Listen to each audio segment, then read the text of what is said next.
Son las 7 menos 10 de la mañana, las 6:50 para ser exactos. Estamos en Pola de Allande, suroccidente puro y duro, y nos vamos dirección a Verducedo. Vamos a subir el Puerto del Palo y nos vamos a recoger a las niñas que los socialistas tienen marginadas y olvidadas para poder acceder a clase a diario. Vamos a hacer con ellas unos kilómetros hasta Verducedo, donde tienen clase, donde tienen su escuela. Las vamos a acompañar y vamos a poner en evidencia una vez más y a desmontar el socialismo asturiano que nos trae marginación y olvido al suroccidente asturiano. Hoy arrancamos muy temprano porque queríamos hacerlo, mi compañero David y yo queríamos hacerlo en primera persona y estando muy en contacto con la realidad asturiana y en este caso concreto de estas niñas del municipio de Allande.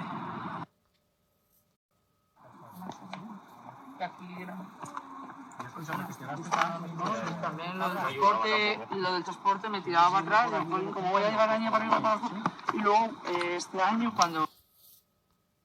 Pues son las 9 de la mañana y aparte de estar conociendo un precioso paisaje de Asturias, también estamos conociendo la gran mentira de los socialistas. 30 años nos dicen los servicios públicos de calidad y la realidad es que ni una política para fijar población en el medio rural asturiano.